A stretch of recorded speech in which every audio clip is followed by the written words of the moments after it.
ये कहानी है एक ऐसी बच्ची की जिसने अपना हीरो बनाया।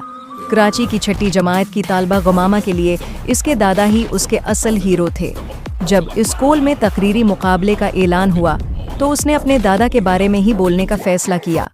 इसने दिल लगाकर तकरीर तैयार की, लेकिन स्टेज पर नाम पुकारे जाने पर वो शदीद घबरा गई।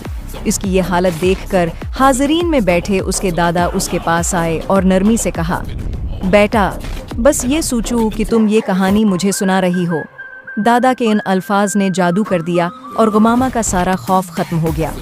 उसने उस स्टेज पर जाकर ऐसी शानदार तकरीर की कि पूरा हाल तालियों से गूंज उठा और उसने न सिर्फ मुकाबला जीता बल्कि अपने सबसे बड़े डर पर भी काबू पा लिया।